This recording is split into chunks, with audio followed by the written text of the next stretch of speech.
Now more than ever, Lowe's knows you don't just want a low price, you want the lowest price. And with our lowest price guarantee, you can count on us for competitive prices on all your home improvement projects. If you find a qualifying lower price somewhere else on the same item, we'll match it.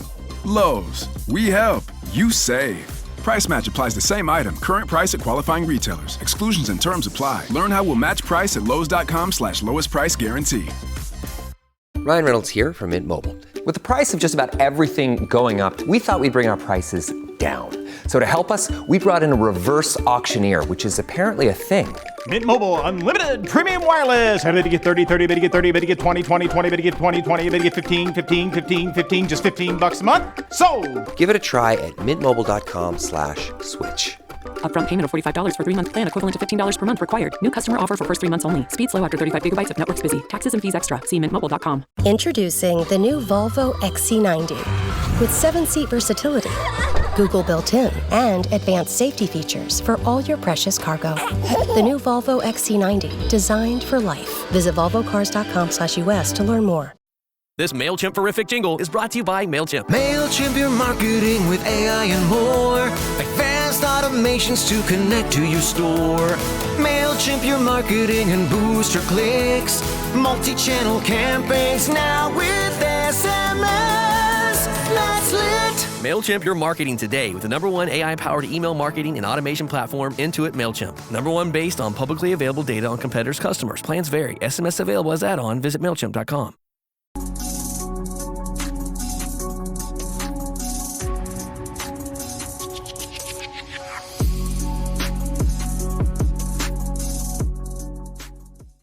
Guys, welcome to another Wednesday. I guess we are 68 days away from Bears starting 1-0. Dave, how you feel about that? I'm ready. I can't wait. Yeah, I can't wait either, man. But let's stay in the here and now right now. You know, it's 106 degrees outside, boiling. And I got one question for you guys. Have your neighbors started shooting fireworks yet? There have been people here that have. Whoa. Get the chamomile, that's right. Say again. Might have not. Oh, they've been doing it for weeks here. Yeah, I bet. I remember back in, was it 2020, when no one had anything to do? It seemed like everyone had like an endless supply of fireworks, man. For me, it's been like fireworks ever since that first COVID strain dropped. I notice when there's no fireworks more than I notice fireworks being popped now. Have you all ever bought fireworks? I've never bought fireworks. It is a shock to me finding out today at this age that I'm at now, 25 years old, that they give you half free when you go buy your sticks of dynamite. Like if you buy like $150 worth of dynamite or fireworks, they give you $150 free. That tells you that they're still making profit. It's just what they're charging. Yeah, blowing shit up is it's not expensive business, I guess, right?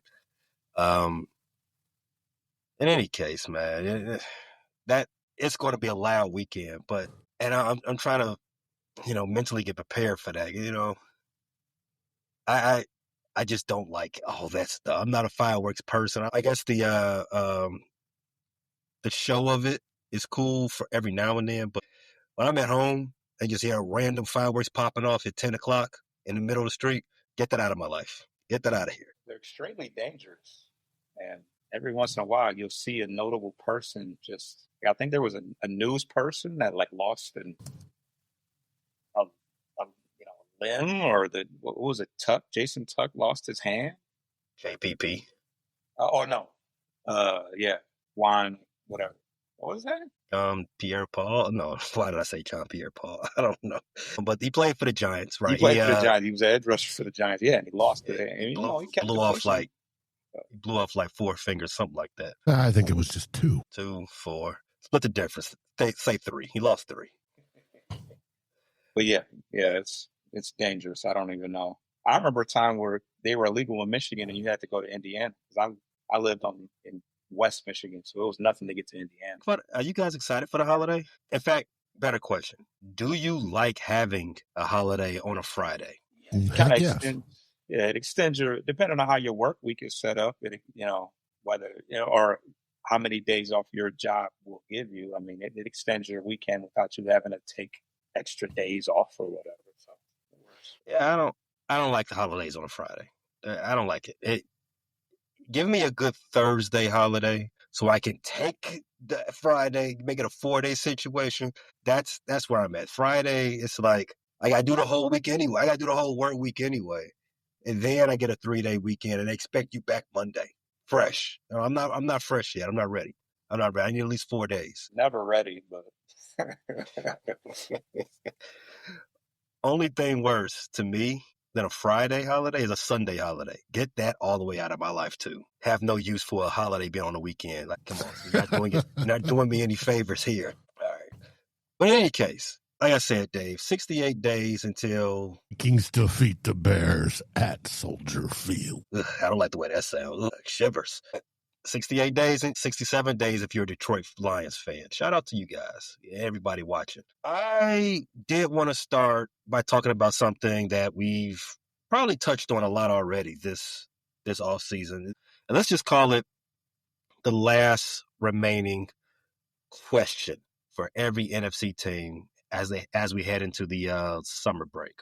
We're already in summer break, but as we gotten there so far, right? Let's start with the Packers. Will Lucas Van Ness, their first round draft pick from 2023, will he ever live up to where he was drafted?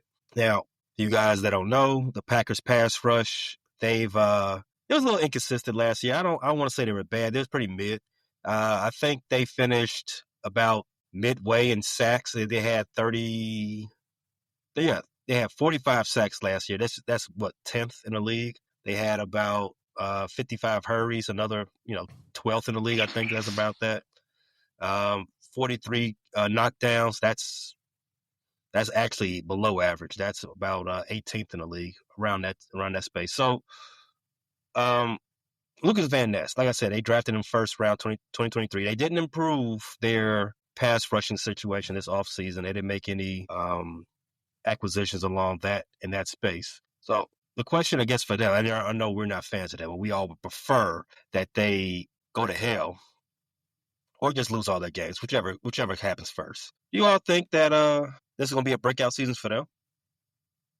Well, if for him in that space. I think that the Lions have the best Iowa players. So whatever he does, it'll be lesser than what Jack Campbell and Sam Laporta produced. Wow, those are offensive players. I can't even begin to Jack compare. Campbell is not. Oh, no, you're right. Jack Campbell. He's middle linebacker, right? Well, inside linebacker. If I'm to say this will be his third season. If I'm to say what I expect from a down lineman, a rusher, in their third season after being a first-round draft pick, I'm expecting at least, 12 sacks? Is that too much to ask? That's a damn good year. Very good year. But if I drafted you first round, this is your third year, I'm expecting you to turn that corner and put quarterbacks into the dirt. Over under 11.5 sacks for Mr. Van Ness. Under. I like that. I like the under for that. Let's go around to Detroit. We ain't got much love for the Packers, no way. Boston, the Lions' offensive line. Could they possibly take a step back in 2025? As we talked about before, Frank Ragnow, he announced his retirement, 29 years old. Kevin Zeitler, he was a Pro Bowl player at guard last year, but he left in free agency. You got Taylor Decker and Graham Glasnow. They're both getting up there in age. You just tell me, is it fair to expect them to take a step back for one? If I'm viewing things from a objective point of view, it is definitely fair. I don't want to believe it as so, but yeah, I mean, you can't depend on young guys and unproven players to just come in and set the world on fire out the gate.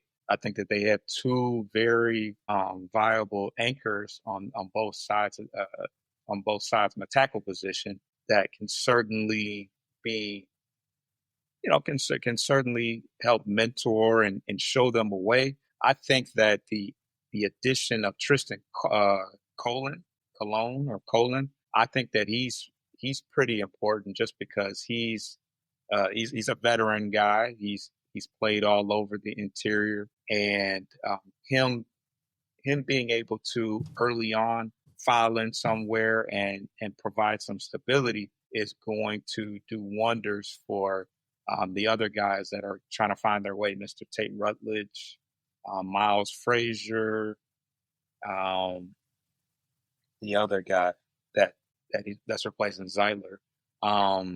Yeah, Mahogany. Mahogany. Yes, that's what it is. Yeah, I think that the future is bright as far as that's concerned, but it may be trying early on for us to just find our footing and work up a ladder. Shout out to my boys, Sports Life and Hip Hop. Dave, what you got? Well, I was about to say, it's going to take a while to build chemistry when you rearrange the offensive line, and we deal with the same thing in Minnesota. And so we'll pay in Chicago. Yeah. You're absolutely correct there, Dave. I think for us, at least, we got all vets, though. We picked up vets. So I will hope that they're taking the leadership by the reins on that in that room, because the guys that are still let me not say leftovers, but are still coming on from last year to play with the Bears for a little while. Our two tackles, they're still young guys. They have a lot to learn. So bringing in guys like that the Bears brought in this offseason, guys that's done it, Pro Bowlers, guys that's won Super Bowls, they should be the ones that's leading the charge, and everyone should follow them. So I will hope that the ability for that room to gel is a lot quicker, just because that we all on this, the leadership is very much understood when you walk in the door. Foster, we both play fantasy football. You a little worse than I, but still, the question remains when you said that when we talked about the offensive line, does this mean as we get into the draft season, noticing that the Detroit Lions offensive line is maybe not in flux, maybe not say that word, because I don't think it's in flux. I think it's solidified, but it's young. It's got some proving points, right? As Dave pointed out. Got to build chemistry. But, yeah. And because you don't know what the chemistry is, should you start fading the Detroit Lions running back room in those fantasy drafts? First of all, I want to let the record be known that in the league that he ran, I took home first place. Second. Was it second place? Okay, I made the championship. That's what it was. But as far as making that, the offensive line be something that you factor into your draft, I think that the tricky part about the running back room is that whatever you're doing, you're splitting the production. I think that's more of a tricky part of drafting a Gibbs or a Montgomery. As far as offensive line, it could, but I think that if you have an opportunity to go and get a Jahmyr Gibbs early on, I think it's a safe selection regardless of the offensive line. They'll figure it out. There's a lot of weapons to go around, a lot for teams to contend between all the different weapons that Detroit has. Yeah, I've been hitting the Detroit Lions, Pauls, very hard the last couple of seasons in my drafts. Gibbs, Amon-Ra St. Brown, each of the last 3 years. Yeah. Golden. I do not, because the way I see it is, when you're drafting first round players, you want high floors. You don't care about how high the ceiling are. You don't care about the ceiling. It's the floor. Because if you draft a bust in the first round, I want to know how bad that bust is going to be. So Amon-Ra St. Brown, to me, highest floor you can ever have for a first round player. Gibbs has a high ceiling. But I don't know. You telling me that it's the split? I think that you're gonna have games where Montgomery's where they're just like, all right, well, goal line, all right, we'll get him a couple touchdowns, and then you may get a whole bunch of yards and no touchdowns. It just kind of depends on who's rolling. But I do agree with Brown. You may not have a ton 200-yard games, but he's gonna have his 8 to 10 catches, even if he's gonna have, and he's gonna find pay dirt quite a bit too. So no, the whole idea from somebody who played for decades before finally giving it up is you want to find the guys that score a lot per your point system, whatever that is. Yards obviously count. So if you got a big yard rusher who's going to run for 200 yards, it's a good weekend. But you also want touchdowns. And that's why somebody that's even a fullback type can come off the bench and score 6 touchdowns in a season and only have 450 yards. But the touchdowns, if you had them as your third back or whatever, they ring up and they help you win. But you got to go. Now, I think Detroit backs are a solid choice for any fantasy league. They're also a good choice because they catch out of the backfield. So it definitely opens up more opportunities for you to clock some extra yards. Did you say fullback, Dave? Did you stop playing fantasy football during Klein Saucers? During back when we had fullbacks, yes. Mike Allstott. The Mike, yes. Yeah, you was drafted Mike Allstott. Yes. Corey Schlesinger. Yes. All of that. That was before PPR. But it's you're looking for that edge. Yes, you are. That you got to do your homework. Mm-hmm. Take a look at Aaron Jones this season. He should be around 1,000 yards rushing or better, and he catches 50 catches easy and scores there as well. But we'll see. So we talked about floors, Dave. Let's come on over to the Minnesota Vikings. J.J. McCarthy's floor. Is it high enough for a team as loaded as the Vikings are and with the aspirations that the Vikings have?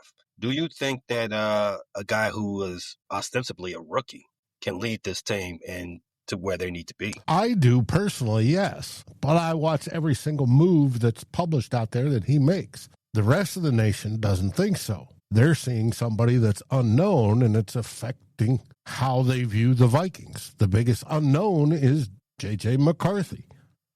If he plays adequate football, we've got a really, really good football team that should make the playoffs. I think he's going to be better than adequate. I think he's going to be very good, but it's all up to how he plays. We've got KOC who's going to guide him, and he has the talent. I've seen it. The dude can hum a football, can throw deep. He's great over the middle in that intermediate range. That was proven out even in college for him. And that's where KOC loves to go. And that was not Sam Darnold's case last year. He was good at the deep ball. So I think he can be. But the league and the nation as a whole and fans from other teams, he's an unknown. Even to some of the Vikings fans, he's an unknown. And so those that are betting on him need to be confident that he is what I say he is, or what other,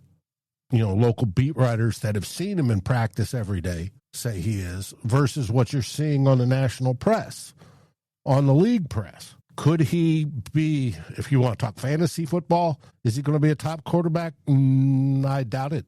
But would he be a good backup for you on a weekend? Oh, heck yes, I do believe so, depending on who we're playing and when. Because Kevin O'Connell's a throw-first coach. Yes, we want to run the football more, but I still believe we want to run the football more efficiently rather than more, and we're probably going to throw 60% of the time. Can J.J. McCarthy handle that? I believe so, 100%. Plus, we improved the offensive line, at least on paper.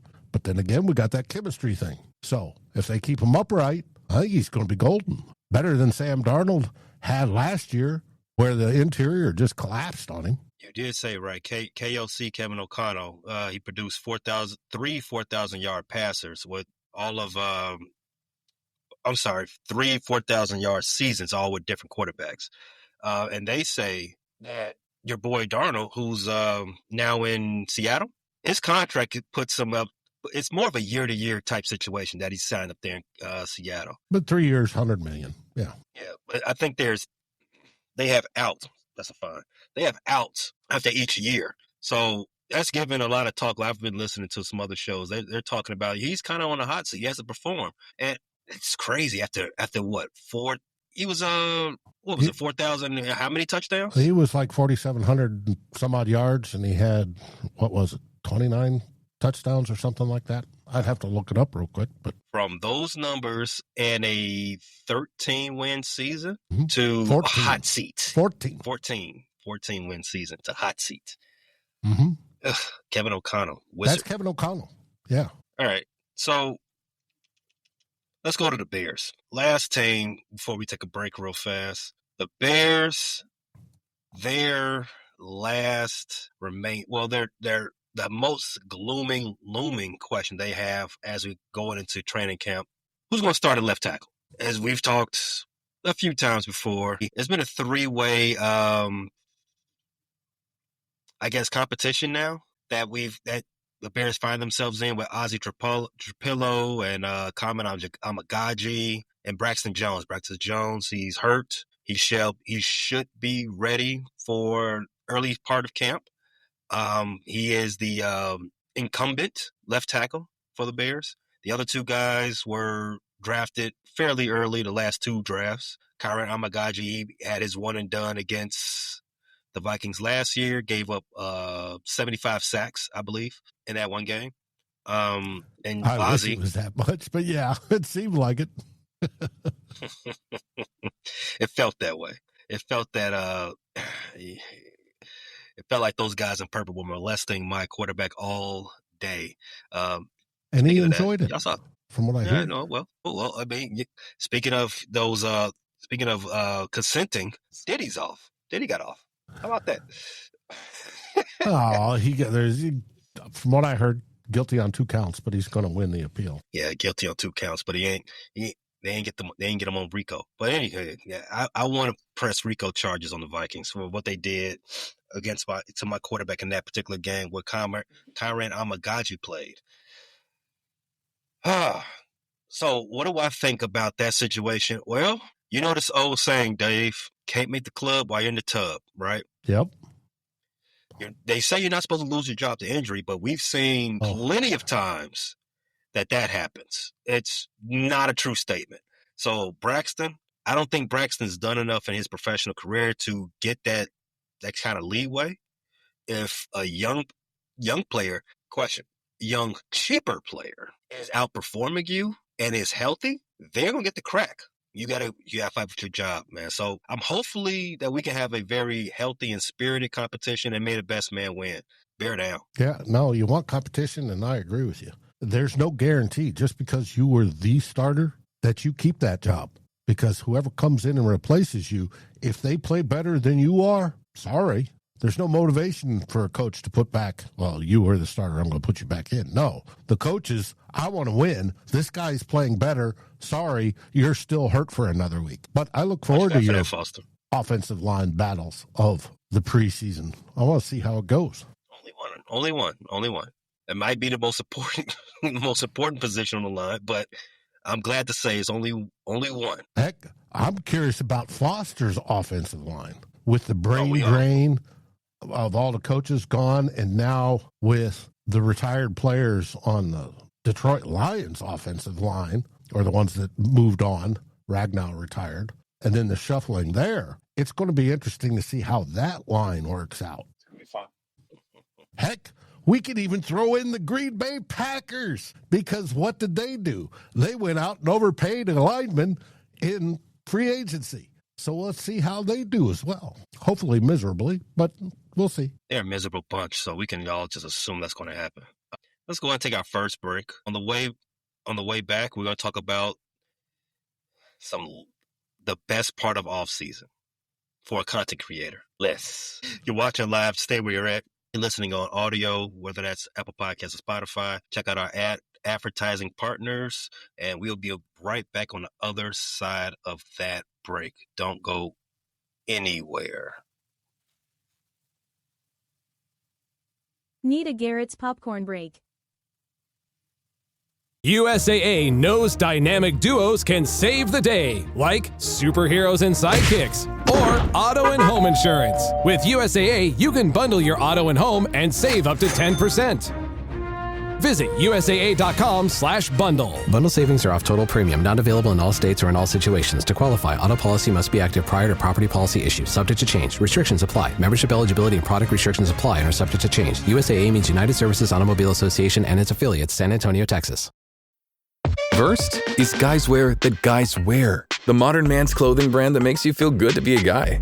Whether you're dropping controversial hot takes in the group chat or trying not to pull a hammy in a pickup game, Versed keeps you cool and comfortable in any situation. That's VRST. Versed. Shop guys wear now only at Dick's. Everyone who works at Starbucks, full or part-time, gets stock in our company, simply for being part of our company.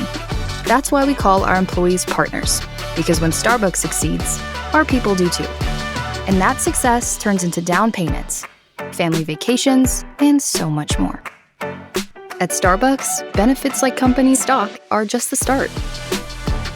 Learn more about how we support partners at starbucks.com/partners.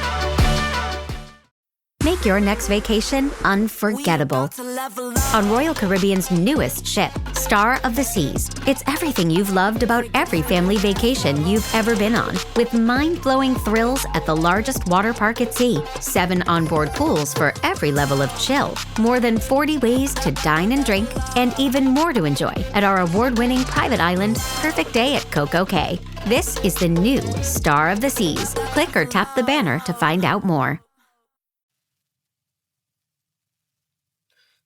So, fellas, like I said, it is list season. What is list season? All content creators know. It is what you do to get through the dead times. The dead times, right? So we just start putting together lists. Like, who do you think the top 30 centers are in the last 30 years? Something crazy like that. You know, people like lists, though, Dave. People love lists. So I got one list for you guys.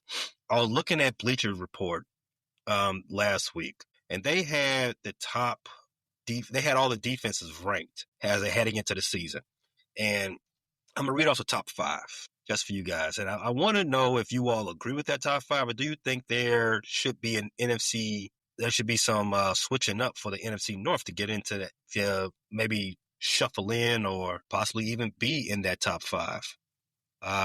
Number 5, Baltimore Ravens. I'm gonna stop right there. Do you all agree the Baltimore Ravens are the number 5 defense heading into the season? Well, they got a heck of a defensive backfield, and they just added to it with Jair Alexander. Yeah, they did. They added Jair Alexander. They drafted the number 1 safety in coming out of college. So, in my opinion, the way they ended the season with arguably the best safety in the league already, Kyle Hamilton. One of the best rush down linemen in the league with Matabuke, and the best interior linebacker in the league, Roquan Smith. There's no way you can make an argument to me that they're not the number 1 squad. I full stop as far as defenses are concerned. First of all, so how does that number sit with you? Yeah, I think there's a strong influence due to the Jair Alexander acquisition. I think their secondary did have a major hole on the opposite side of the young corner Nate Wiggins. But yeah, I think they cleared up any questions that they might have had by going out and getting him. So I feel like the Ravens defense is never bad. Like, they don't really have down years as far as that side of the ball is concerned. So glad we get to see him this year. I'm glad you get to see him too, fellas. Number 4. Oh, wait. Now, Bleacher Report had him 5th, from what I gather. Yeah. It wasn't. Yeah, 5th. Yeah. 4th on Sportsnot and 5th on Pro Football Network. And the reasoning is the Ravens have top 2 secondary with cornerbacks Humphrey, Alexander, and Hamilton, as we discussed. But that they were also had 54 sacks last year, and you want to get over 50. That's the goal. And they were 9th in scoring defense, and their run defense held every team on average under 100 yards to 80.1 yards. That's hitting benchmarks. You want, the 50-plus sacks. You want to hold teams to under 100 yards rushing. You want to, be at least top 10 in scoring. So I can see them 5th. Like Tim said, Well, their let's see. secondary definitely wasn't. The secondary did get exposed last year. It was the first half of the season. After when they made some adjustments, they had the unfortunate part of the schedule. They played the Bengals twice early before they started making some adjustments to their back end and their defense. The last 7 weeks, their secondary was the best in the league. So let's, Dave, you said you could see them fifth. I don't know, man. I think for a strong defense already, they got better this offseason. But we'll see as we reveal the rest of this list. That's a projection. Right. Possibly. No, as of right now, they're saying going into the season, 5 defenses. Yeah. Number 4, they have the Houston Texans. And I disagree with this one. Exactly. They say Houston may have had the best defense in the league last year. I don't think so. They were ranked top 11 in total defense, pass defense, and run defense. They were 5th in takeaways and 4th in the NFL with 49 sacks.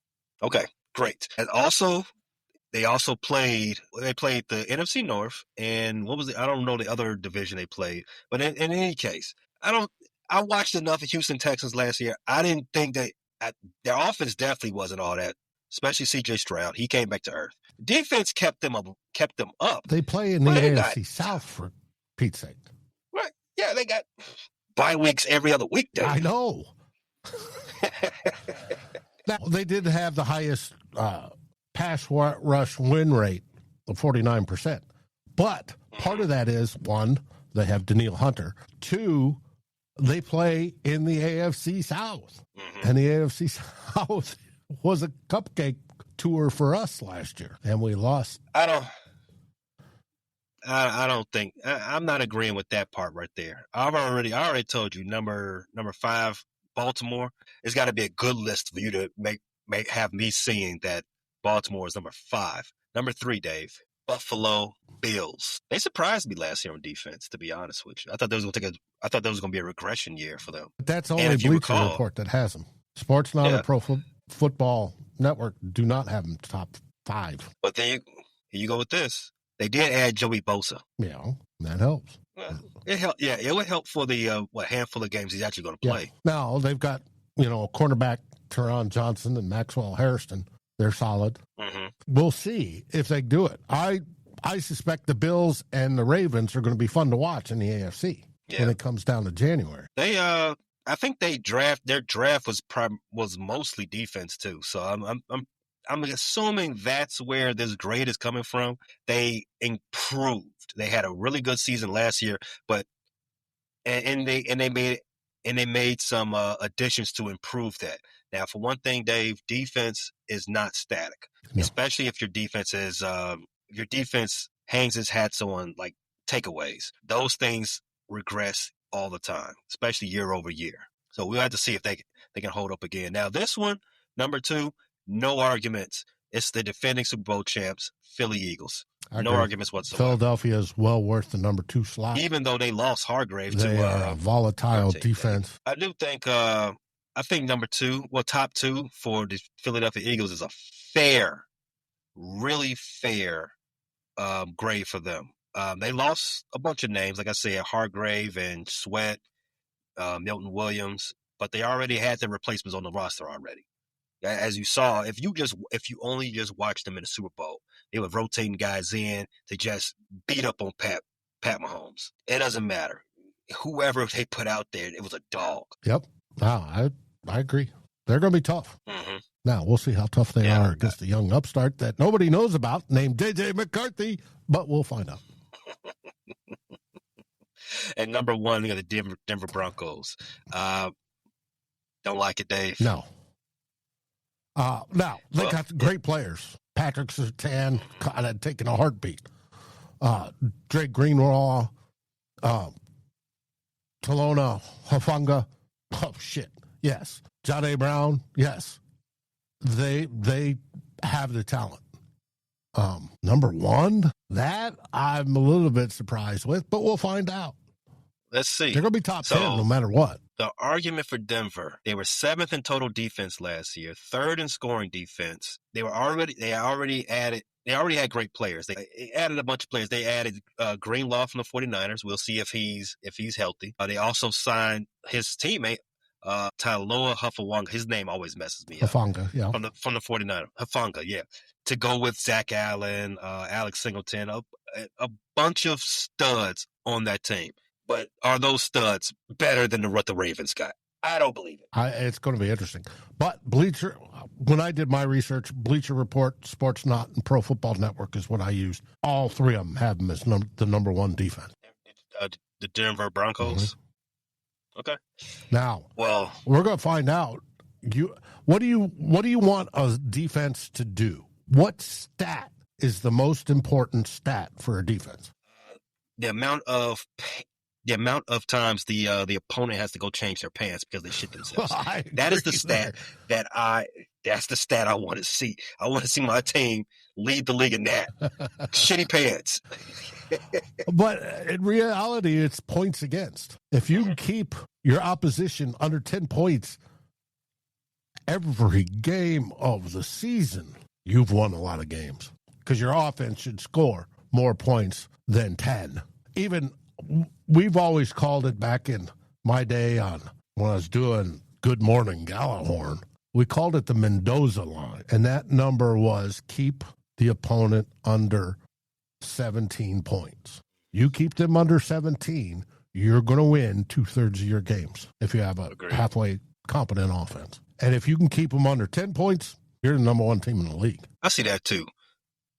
10 points is, and especially in this era where everyone's trying to score, where you just roll out of bed and get 13 points at least. So yeah, if you can hold your team to 10, Dave, you like I said again, you're doing your defense is good. Yeah, very good. You can let the offense roll up and down the field, no problem. And as long as they're not getting points, all that yardage means nothing unless you're a fantasy football player. Yeah, which I am. So coming back to the division, Dave, is there any team in our division that you're like, you're reading those 5 teams, you're like, wait a second. All right, fill in the blank defense is just as good as that team. Yeah, there's 2 of them. Detroit Lions had a huge run defense last year. Yeah, they did. And according to Bleacher Report, they're ranked 6th, Sportsnot 6th, and then Pro Football Network has them at 5th. They're good. Now, what I worry about Detroit is the brain drain. How they're going to make the transition with all the new coaches and such this year.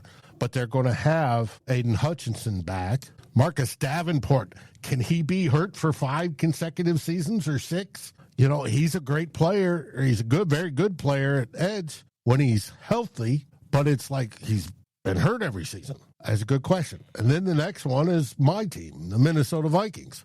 Bleacher Report has them at 7th, 4th, or Sportsnot had them at 5th, and Pro Football Network has them at 3rd. We've got Brian Flores, obviously, as our defensive coordinator. We've beefed up the defensive line to get more pass rush up the middle from it, along with our normal rotation. We're going to have guys step up and improve in their further years, whether it be Dallas Turner or some of our interior guys. The only real question mark we have is how will our corner room turn out to be? We have players. Some of them are young. Are they going to step up and play? I'm not worried about the safeties. I think Theo Jackson's going to step right in and be perfectly fine as a starter with next to Harrison Smith. Is Harrison Smith finally going to start showing his age? But I think with the combination of Flores and the personnel we have, we could easily and should be top 5. We were top 5 most of last year until we got to those last couple games. That's a list I want to do, Dave. Ranking the safeties of the NFC North. I want to do that. Yeah, list. We've got some good ones. Yeah, we do. Yeah, we do. Oh, you know what? The Bears don't have any. I don't want to do that list anymore. I don't want to do that list anymore. I want to rank cornerbacks instead. Let's rank cornerbacks.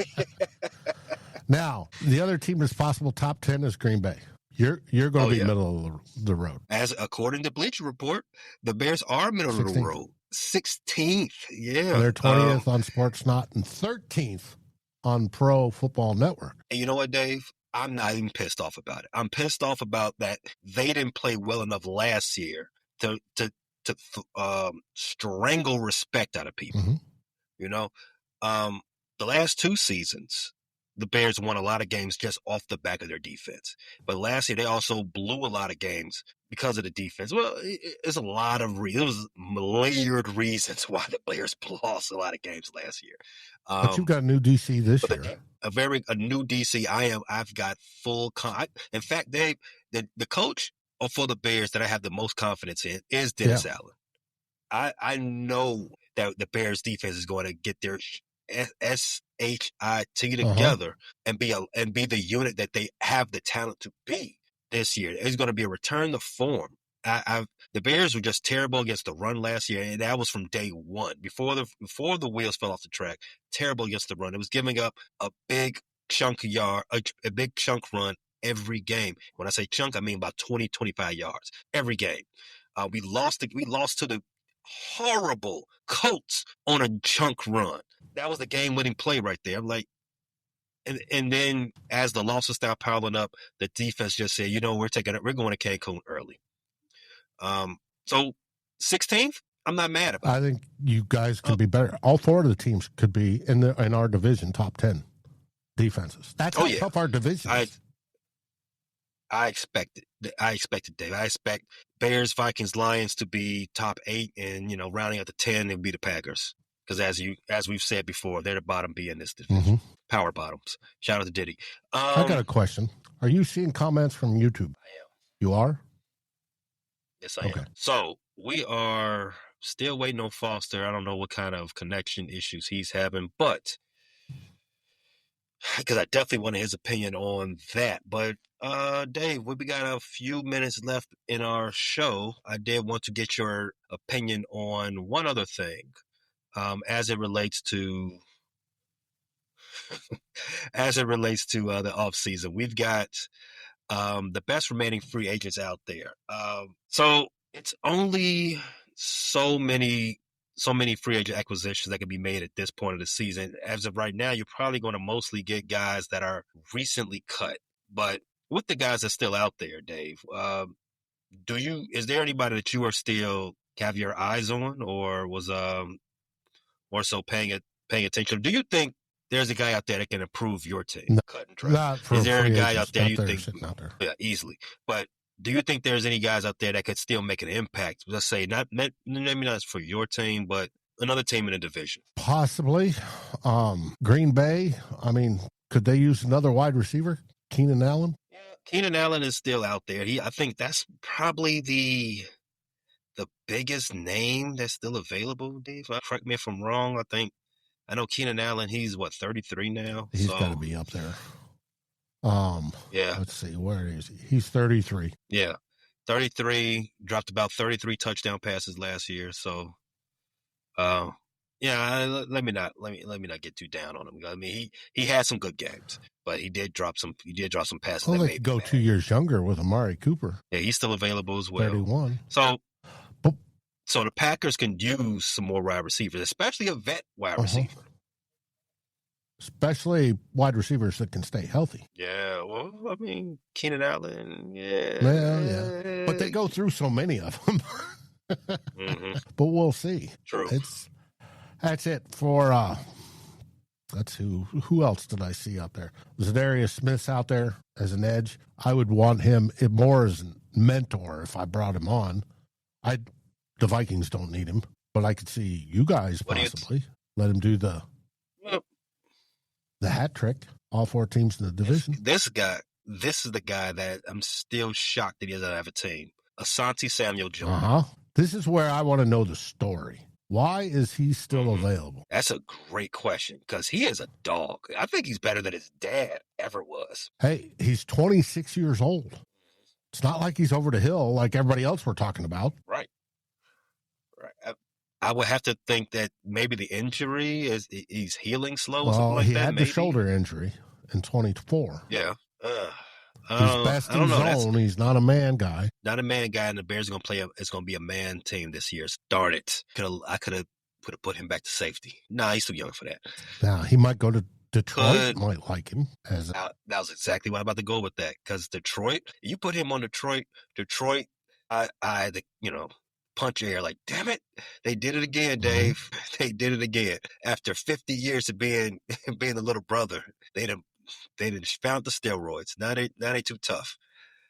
Now, and of course, Asante Samuel will be a we've good talked look. about the Packers now lacking a defensive backfield, and we like to keep it that way. I like to have the Packers not having anything. So Darius Smith, he's still out there as well. As you know, he played with the Lions last year. Clowney's been bouncing around the league the last few years, but everywhere he goes, he wrecks shop. Judon is one of my, I don't want to say one of my favorite players, but in my opinion, I think 3 years ago, he was putting up Defensive Player of the Year. He was having Defensive Player of the Year type season before, I think it was Myles Garrett. Myles Garrett snatched it. I think that was the year. What would you think of Brandon Scherf? I don't know. For my team? Yeah. As a backup guard. No. Oh, yeah, we know it. A mentor, help to bring that chemistry together. I mean, you can never have too much. You never have too much depth on the offensive line. And I can tell you, of the last 2 years of watching offensive linemen fall and be gone for weeks on end, you can never have never have enough versatility, never have enough depth. So if we got space for any other guys to sign in Chicago, I would prefer it to be somebody fat and can protect the franchise. One last player. I'm gonna try to see if I can convince you to take him. What about Kaiser White, Dave? Inside linebacker, off ball linebacker. He might look good in purple. Who knows? We've got enough players. The question is, do we need? Because we're only probably keeping 4 inside linebackers. Got to remember, we play the 3-4, so we only have need for, at any one time, maximum 2 inside linebackers on the field at any one time. So, I don't know. You did say Harrison Smith is getting up there in age. At some point, he's going to play his age. What about Marcus Williams? He's 28. Which is still in the prime. Mm-hmm. Younger than one of the safeties for the Bears, I'll tell you that. I don't know why the Bears didn't look at him. I don't know. They did enough this offseason. Let me not start griping. But yeah, Marcus Williams played with the Ravens last year, so you know he's got the coaching. He understands good, tough-nosed defense. Especially what you will see in Minnesota this season. Dave, where can everybody hear about the Vikings and their tough-nosed defense this season? They can find us at Vikings First and Skol on YouTube, over on your podcast aggregator. No matter which one it is, we're on all of them. You can find our writings over at Fans First Sports Network, our partners in all of this, and also over on, we got a Vikings First and Skol Facebook page for all the old fuddy-duddies that are still hanging around and using that. And you can find us there on X as myself, Luft_Krieger, or at Vikings First Skol. You'll find us there. And we're always available to talk and chat the purple and gold. You can find Foster and Joan at the Bleachers and Speakers channel, where they've got everything Detroit sports related. They have multiple podcasts, post-game podcasts covering Detroit Pistons. They have Corner to Copa covering the Detroit Tigers and their march to the AL playoffs, winning that terrible division once again. And everything they do surrounding the Lions as we get ramped up and get closer to the Detroit Lions season starting in 67 days, Dave. Also, you know what else you can find at Bleach Speakers? This show next week. And I promise you, if it doesn't happen, blame me. I promise you, Foster will have his laptop charged up and ready to produce a quality show next week. If he doesn't, you can blame me. Dave, what do you guys say up there in Minnesota? We always say, Skol Vikings! See you guys next week. Thanks for listening to this latest episode from the Frustrated Chicago Sports Fan Channel. Don't matter if you listen to this on Apple Podcasts or Spotify or watch it on Twitch or YouTube. Make sure you like, subscribe, share with a friend, hit the notification bell so you never miss a drop. And to all the guys from Chicago, we say 3 things. Bear down, go Cubs go, and sell the team, Jerry.